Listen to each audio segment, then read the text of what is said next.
That's right. It's time for the Dog and Chicken Show.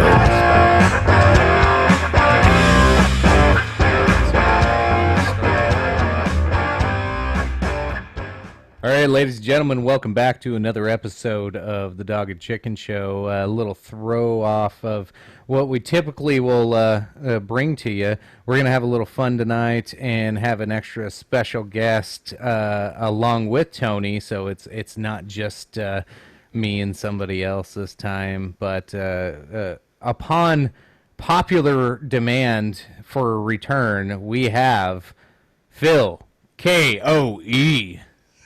Welcome, everyone, one and all, to the Dog and Chicken Show. I am the devilishly handsome outlaw himself, your king of extreme, Phil KOE.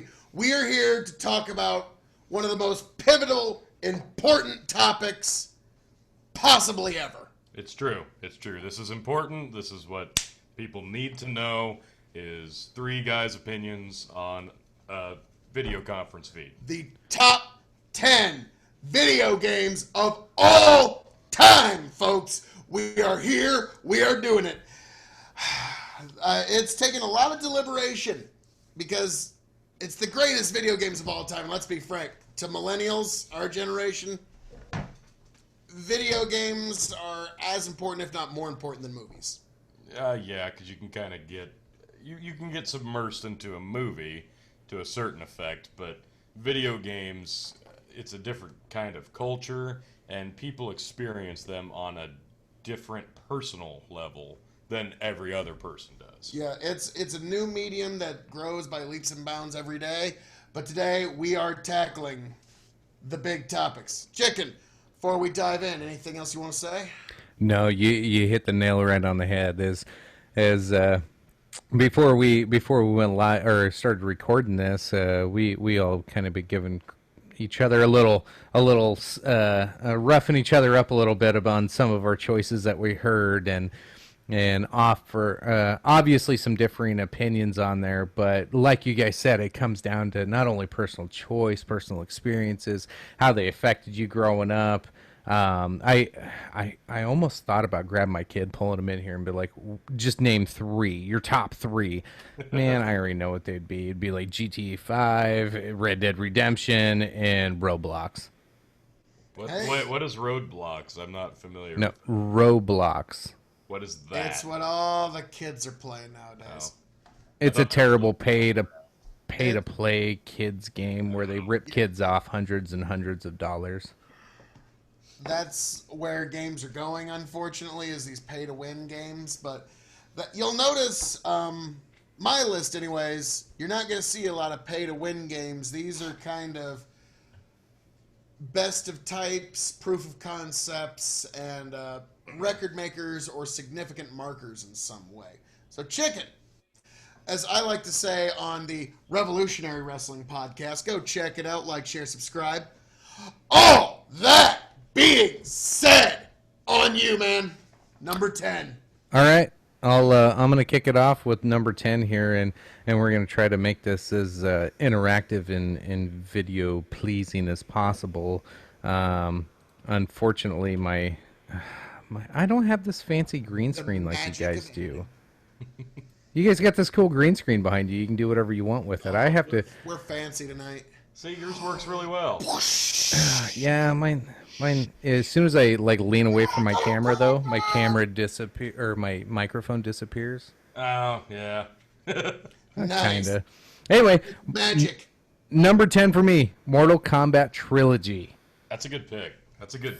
Fantastic. One of the Mortal Kombat was great growing up, and as you come through, the first few that came out, Trilogy was one of the it changed the way you played fighting games in a lot of ways. You got comparable games that competed at the time, like Street Fighter, where you had some combos, but this was the first time that you couldn't just button mash. If you learned really good combos and got good with them and you were fast at them and you had a strategy to play, you could beat anybody and destroy anybody and make little kids like me cry, as many of my brothers did growing up, until I learned how to beat them, which happened rarely, but it happened every now and then, folks, which that's why it's not higher in my list, because my older brothers were way better at it than me and used to make me cry when I was a little kid. So, yes, I used to cry when I was a little kid. Get over it. Not me. Man, I've never. Not even once. I like the pick because you got to figure Mortal Kombat in there somewhere. But the thing about Trilogy is the fact that it takes 1, 2, and Ultimate Edition of Mortal Kombat 3 and puts all of them together. And that's the one that I had on my debating whether to add this game or not list, is Trilogy. Because personally, Ultimate Mortal Kombat 3 I think was one of the best in the series, hands down. But you take that and you add in the first two, and yeah, that's a great pick, man. Yep. No disputes there. Number 10, solid number 10 pick. Tony. Okay. So, I'm going to be 110% honest. My list is going to be a little odd to a few people, but I'm going to try to justify them as much as humanly possible.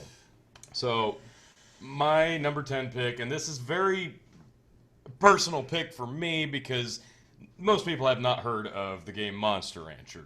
One or two, it does not matter which one you list, because it's basically the same game. I liken it to the original Pokemon games, your red and your blue. They're very interchangeable, doesn't matter.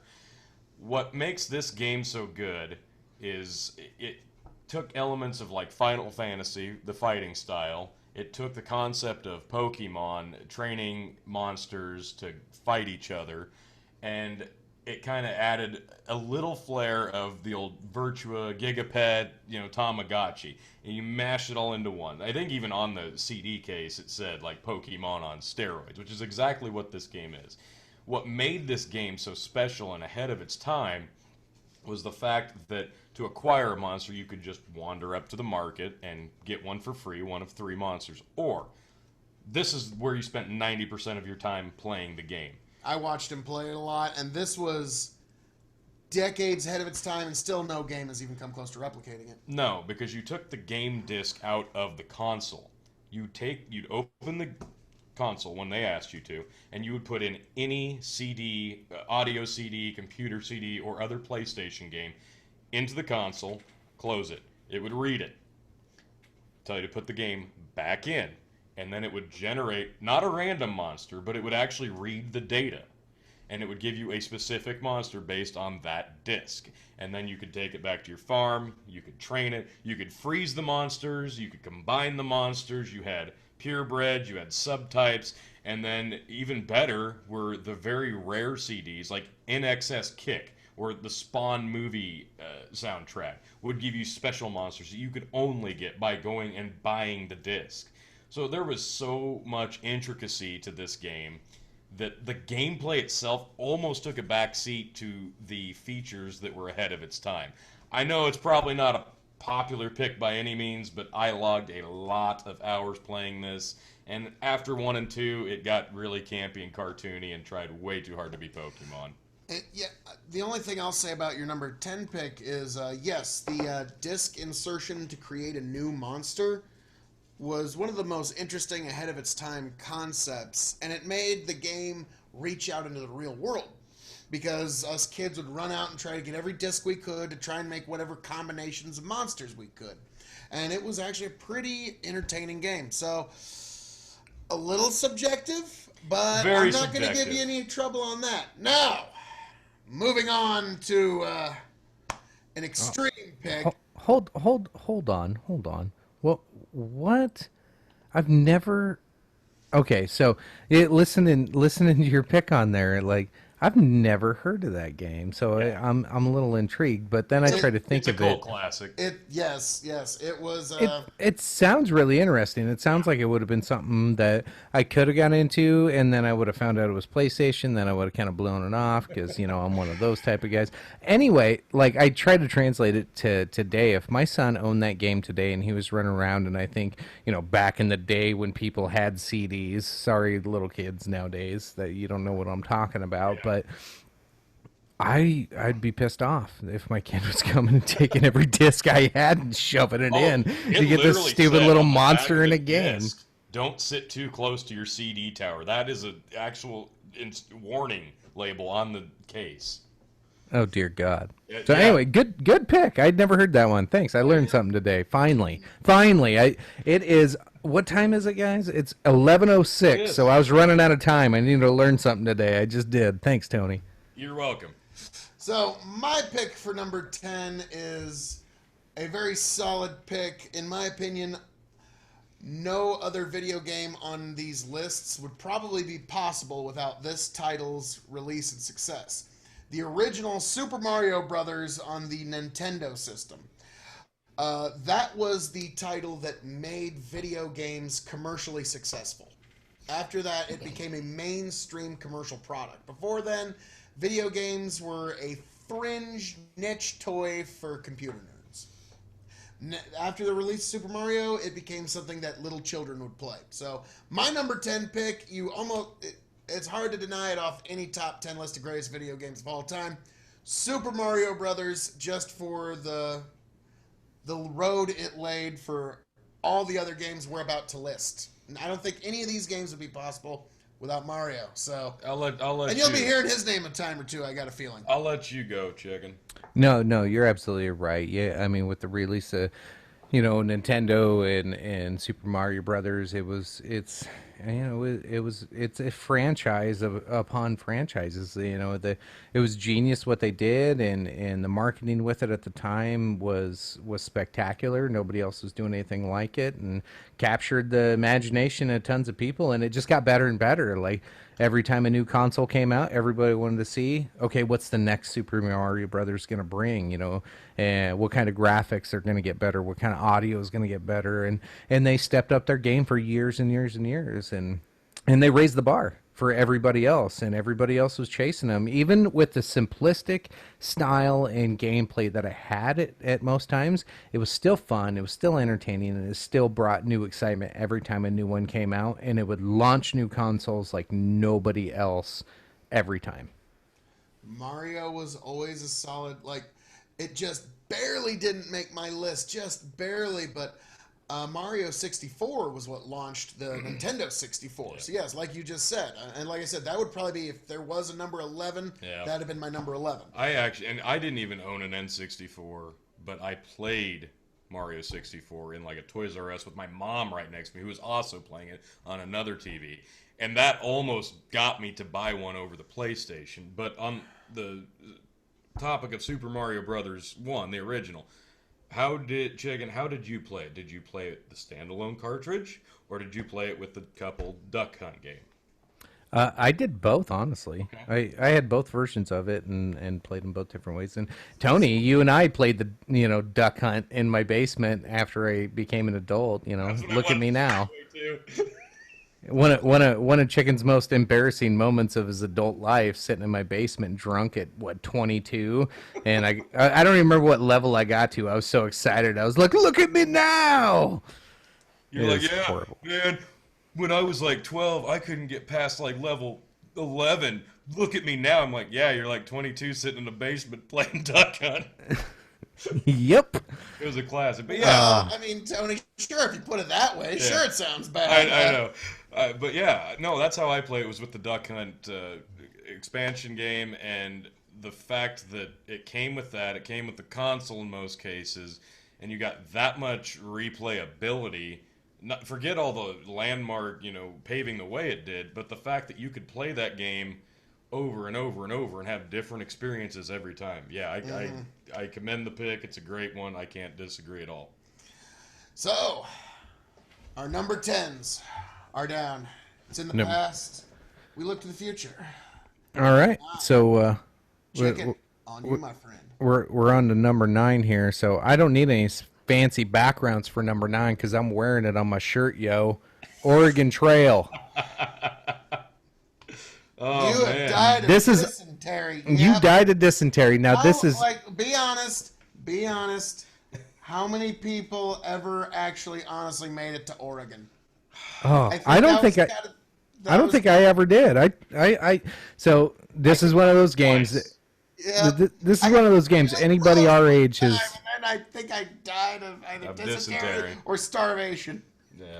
Yeah, this is one of those ones that all of us have played at our age at one time or another, and most of the time it was in school and we were bored and we hated life and trying to get through the damn day.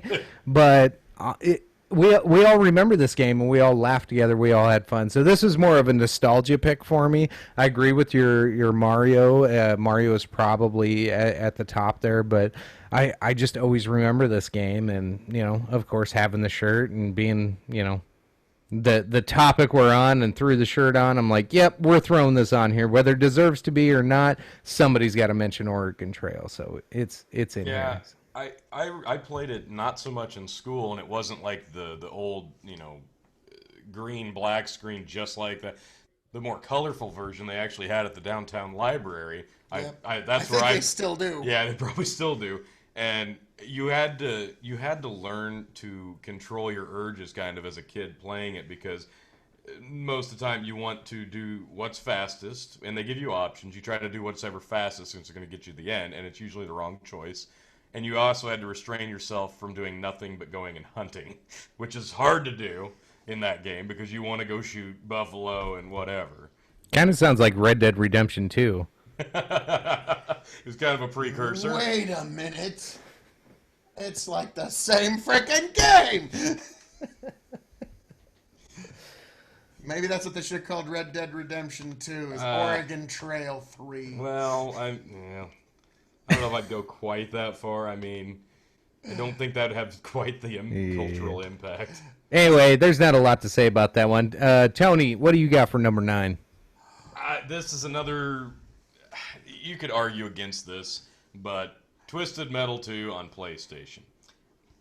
This game, I'm going to just come right out and say it, has some of the most god-awful controls in gaming history. Like, there's no way to sugarcoat that. Why do I know that for a fact? Because I have this downloaded on my PlayStation 4. I do. It's on there. I can play it anytime I want. The controls are just terrible. I mastered them, mind you, and I was able to do things that were insane with the controls because my dad beat me at every game we'd play except for this one. Because all I could do, I'd freeze him once, use Thumper, Flamethrower, freeze him again, Flamethrower, done. I figured it out, and playing the multiplayer, playing the campaign, didn't matter. I did it all. I beat everything with everybody. I logged so many hours on it. And it wasn't even this game that tipped the scales to get me to buy a PlayStation. It was actually Twist Metal 1. Because I played 64 Mario, and then I played Twisted Metal 1 in a KB Toys with some random kid who was playing on the other controller for like an hour. And that sold me. That's the game that sold me on the PlayStation. So when I finally had the money to buy a PlayStation, I bought 1 and I bought 2.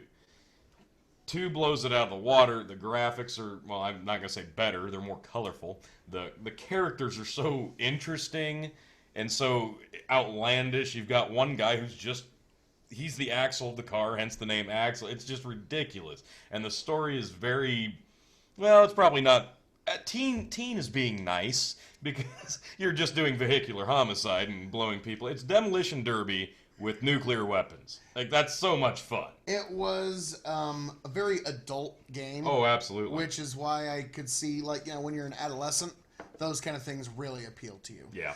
And yeah, I will agree. The characters were, in their own way, compelling. Good art isn't necessarily always pleasant, but it does make you think. And the characters compelled you to keep watching it. And so it was, because other than that, it was just a demolition derby, but it just had all this interesting character work surrounding it. So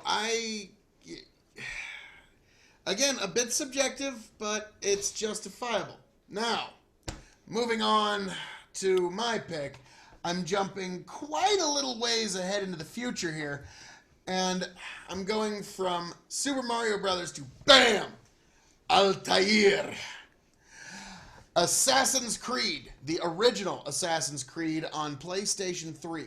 Um, the reason I go with this, I played almost all of the Assassin's Creed games, and every one of them is incredibly fun. Black Flag's a real good time, being a pirate on the high seas.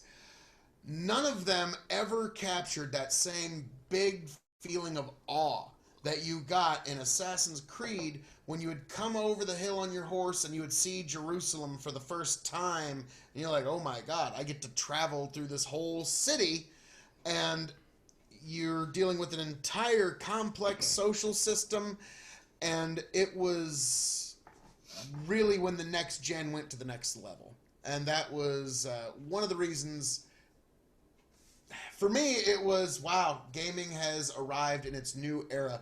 And I don't think I've ever, like, getting to the top of St. Anne's Church and looking down on all of Jerusalem, getting on top of Damascus, these real life historical locations, and you were able to walk around them in, quote, real time. It was truly a breathtaking experience, and I don't. As much as I had fun playing the character Ezio Auditore da Firenze in the other Assassin's Creed games, the character Altair al-Bin Lahad in Assassin's Creed, I don't think I've ever had such an awestruck gaming experience. So that's why, for me, and for its launching us into the next level, I place the original Assassin's Creed game as number 9 in Phil KOE's 10 greatest games of all time. Gentlemen, thoughts?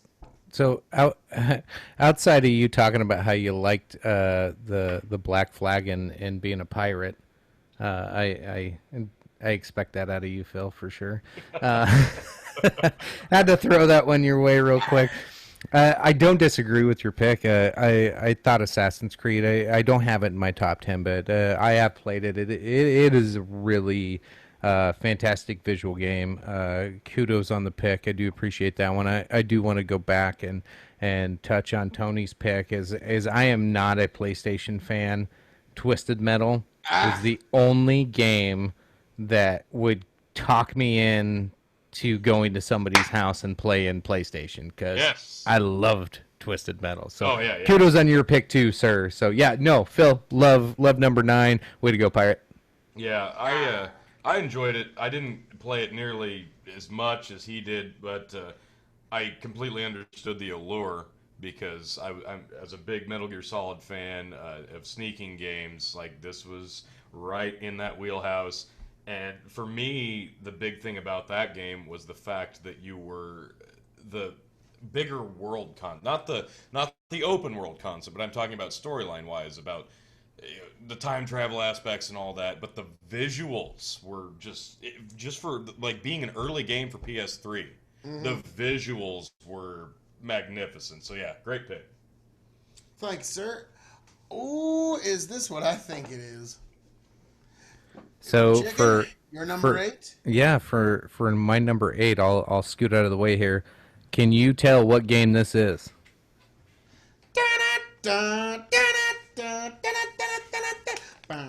Absolutely. GoldenEye from Nintendo 64.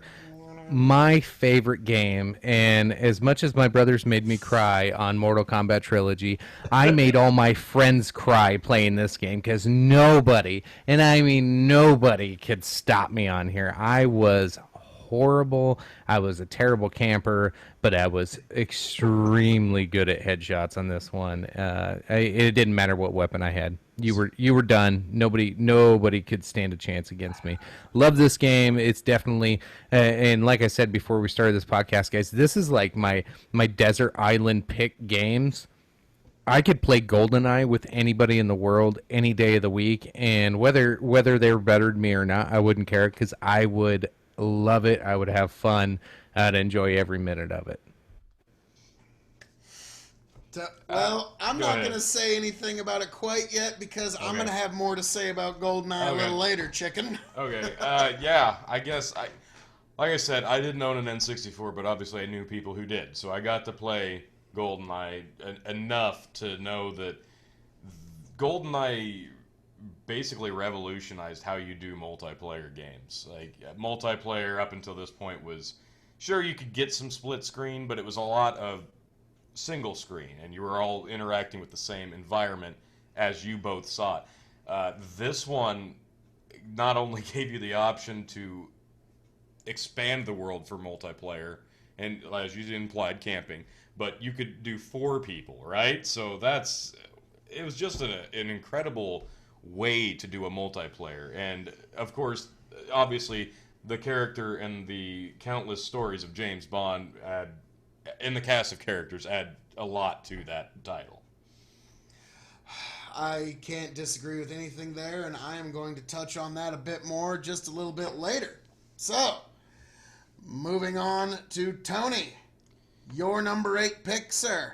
My number 8 pick. Okay, give me just a tick here to pop it up there. Have my sip of my proper liqueur, but okay, so this is digging back to the well again a bit for me. And yes, I will fully admit this is a bit of a homer pick, but Teenage Mutant Ninja Turtles 3 on NES. If you've played the first one, you know how mind-numbingly difficult that game is. Screw the water level and the electric seaweed. Horrible experience to play as a child. Horrible. You all know what I'm talking about. I know. And I this was so game, close. I actually just picked up the second installment of this series at like a Gamers or something, like a year ago. The second installment's very much similar to this game, but this game is much, much, much crisper. I have played this game so many times through, and the replayability factor there, I played this like within the last 6 months. I will pop this in, I will play it all the way through. It's a side scroll. You can play through as any 4 of the Ninja Turtles. The characters that you fight are they're pixelated so well. I mean, you're fighting the same guy over and over again, but they each have different weapons, they have different color schemes and looks, and each boss battle is so well done and so damn difficult because it takes 1,000 hit points to defeat one of them. You're going to roll through most of your lives just trying to beat one. It's a difficult game, but not overly difficult, and the story and the cutscenes are awesome, and for a side-scroller, this really took advantage of every bit that they packed into these cartridges at the time, because the side-scrolling abilities weren't just left and right. It faded up, it faded down, it faded sideways. So many little things in this game made it so great. Loved the game because I loved the TV series. This is an awesome game. If you're not super familiar with it, get refamiliarized with it because it stands the test of time.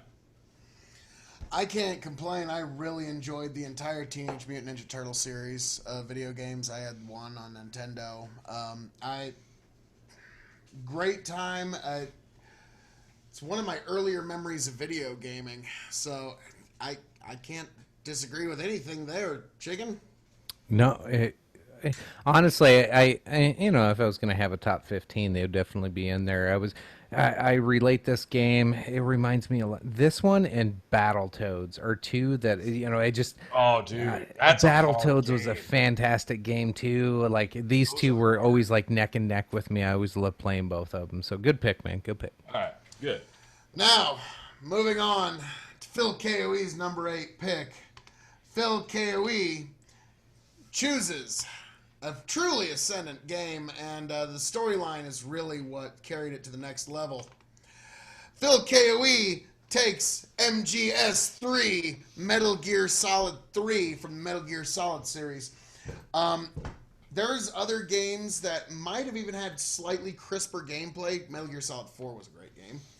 Metal Gear Solid 3, though, combined its storytelling and its interactive gameplay in one.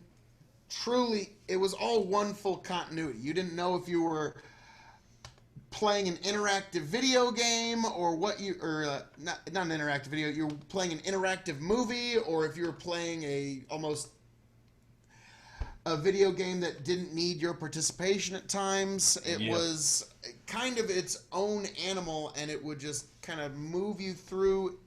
The story was linear, but the decision making that you used to arrive at the conclusions was your own entirely, which made it an experience that made you feel like you were there with the characters and you were feeling their pain, their anguish, the hardships they were going through. This game really drug you through it, and that was a unique gaming experience, the likes of which I'll always cherish the experiences that I had playing Metal Gear Solid 3, just because not only there was the tactics and the hiding, but it was how you, the player, you could just crawl your whole way through, or you could do classic Call of Duty shoot 'em ups. It depended on your play style.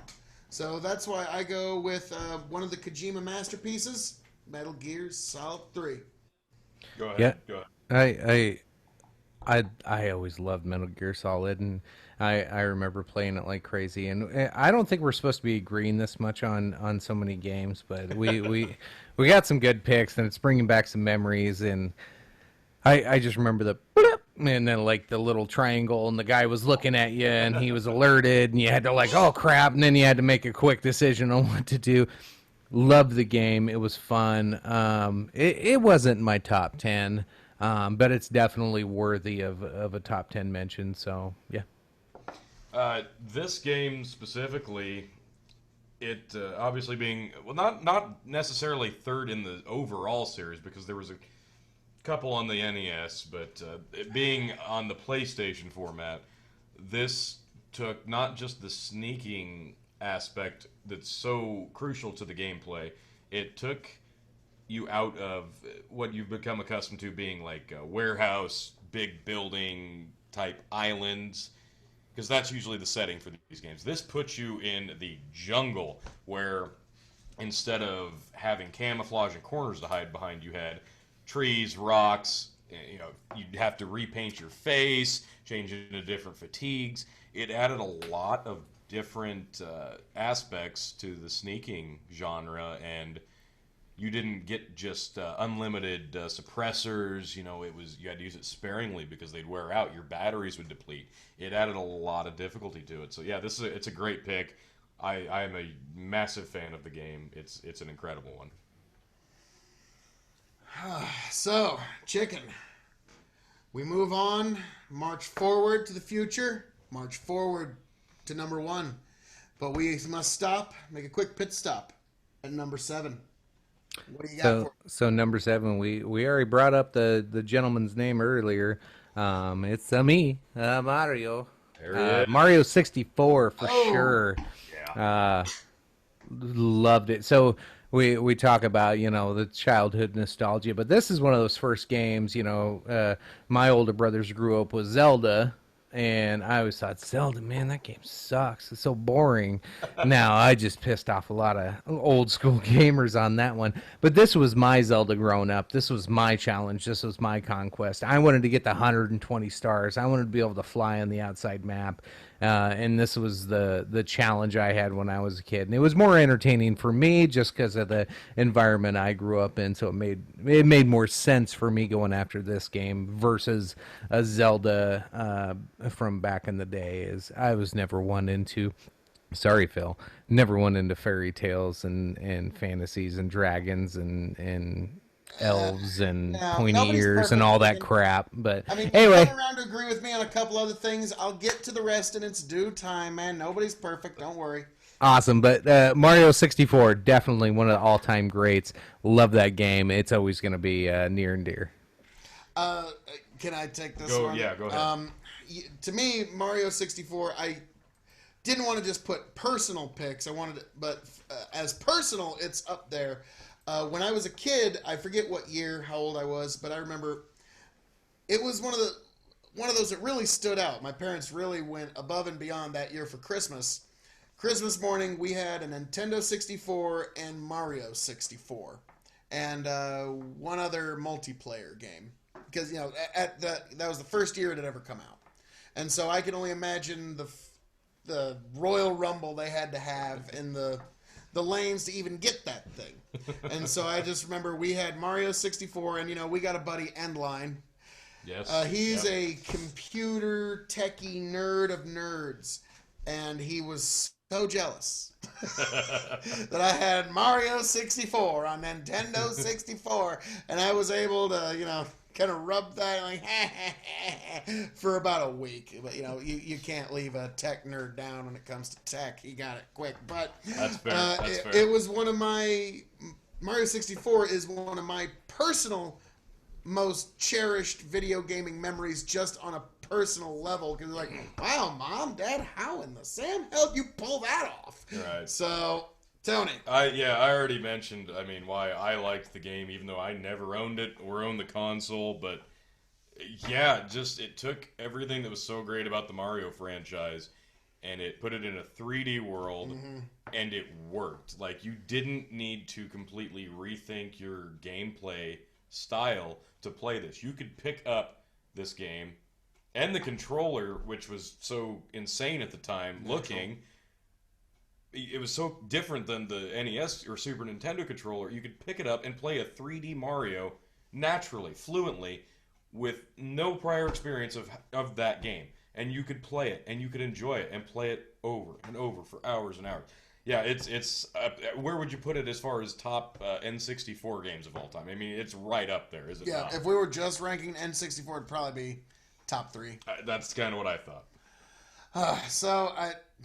Fine pick there, sir. So, moving on to Tony G's number 7. Yeah, so this is going to be a little bit of an echo, but I'm going to make it slightly different.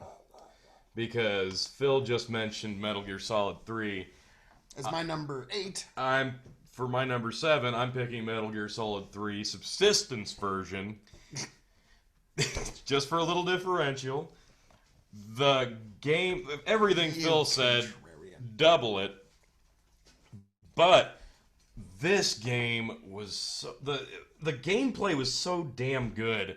It took everything about the previous 2 installments, and it enhanced it. And I had mentioned how it made you work even harder to use that gameplay. The sneaking and the intricacies of that. But the storyline for this game, I could spend another hour telling you why the storyline for Metal Gear Solid 3 is hands down one of the best in gaming history. The attention to detail is absolutely insane. The coming full circle with every installment of this series is almost mind-blowing, and this one absolutely knocked it out of the park, because with the second installment, it went a bit off the rails in some portions of the game. And then this one being a prequel, folks were worried. Very worried, but it didn't take 10 minutes into the game to go, knocked it out of the park. Yep, forget about those worries. This is insanely good, and it still had David Hayter as Solid Snake, even though it was really Big Boss. It's so damn good. And even though... Spoiler! Yeah, or Naked Snake, Big Boss. Yeah, spoiler. Spoiler alerts Sorry. there, man. It's been a couple of minutes since the game came out, so it might be a little bit on you if we spoil it for you. Sorry. And the series does have a very familiarized formula for each installment. It follows a very unique pattern that's within its own world. Each installment is very, very similar. But this one specifically, I felt like they really went above and beyond to make sure that it felt like a good standalone story, like a good standalone game, and it absolutely is. And the Subsistence version was so good because of the ability to dive deeper into the story. You could go watch the cutscenes. We didn't even have to play the game, but we sat around and watched the cutscenes of the entire game for like 4 hours one time. But probably more than one time. So, yep, amazing game. It's great. I defy you to find a better monologue in gaming than the boss's final monologue. Oh my god! I try and contain your feels. I know.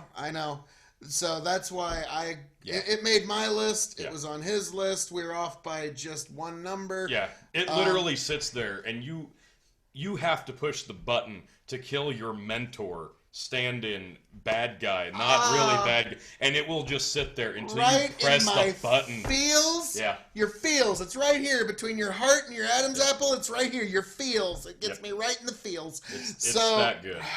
we to quote Adam Myers, I'm going to be a bit verklempt, so I think we better just move on to number 7. That's right, Phil. What do you got for number 7? We are jumping off the consoles here for a minute, and we are going to the PC. Age of Empires 2. Real-time strategy game. This was really revolutionized the entire concept of real-time strategy, and I myself remember many cherished memories playing this online. Me and Chris would team up against some folks from either Germany or South Korea, and we would be playing this game for 9 hours at a time, just to claw ourselves back from the precipice of defeat back to victory. And what made it great was the historical cultures and the fact that there was a balance to everything, and so you had to have proper strategy. And that was the only thing that was going to take it, is who had the best strategy and the best approach. I always concentrated on economics, and so I was, always valuable to any team. But Age of Empires 2, I put a lot of hours into it, and B, like I said, there's just really no other game that really revolutionized the real-time strategy quite like this. Others would come after it that did quite well, but I think this one stands the test as not only does it make the top 10 greatest video games of all time, but it makes the oh wow, chicken. Did I steal your thunder a little bit? But it also makes the best, in my opinion, the best real-time strategy game of all time. And we've got, Tony's fans right here letting us know what they think. Yeah. So, chicken.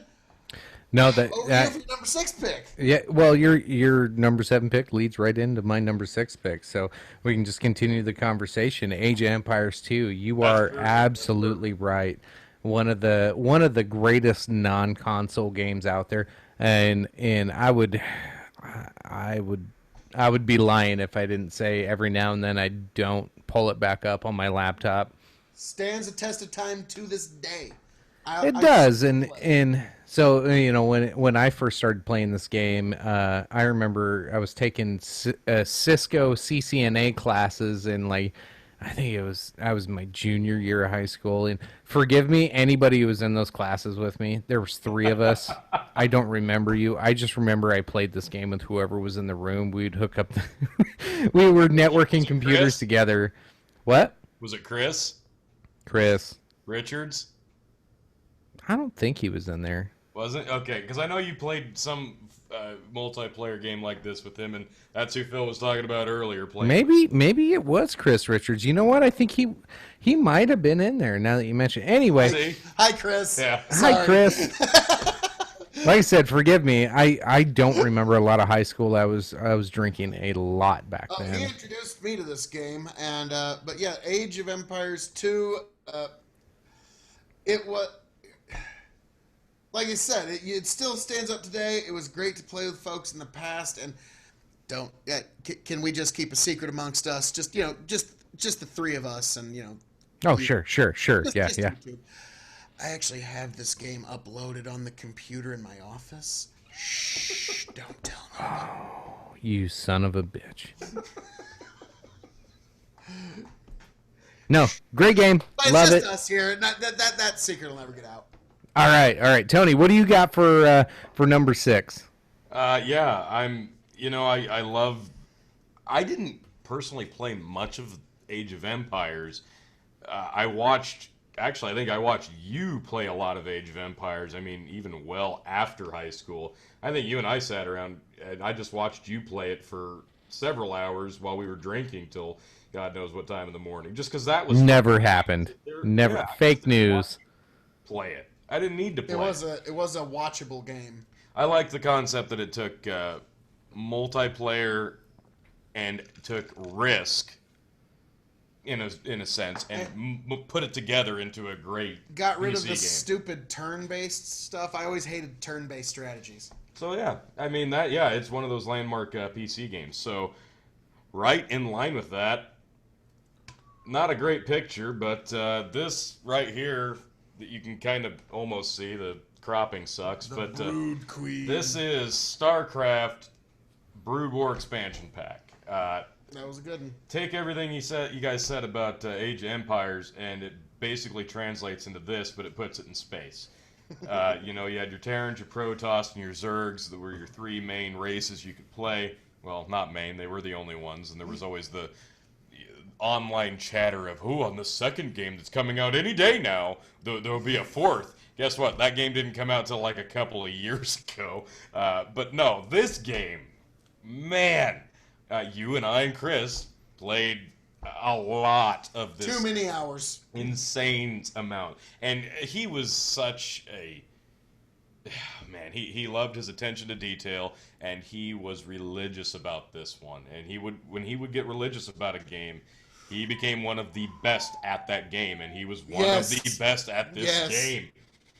And we would basically just be there as his punching pawns. bags, or the people that would get thrown in battle first. Oh no, we would be a three-man team facing three others, and then once they were defeated, he would turn on us and defeat us. Yeah, he did that a lot, just for the extra points. Like, the guys were almost defeated, our whole army was there, then we'd see on the screen... your alliance has ended. Your alliance with Endline ended. Wait, what happened? Oh no, he's attacking! The chat would say, "Oh, my thirst is almost quenched, but now I need more." So he would turn on us and he'd kill us. But then the downloadable maps that people would make made this even more fun, because minerals would run out. You needed minerals to help build, so you'd have to go harvest minerals, and people would do custom maps where they never ended. There was one that had 8 players, I remember specifically. It was amazing.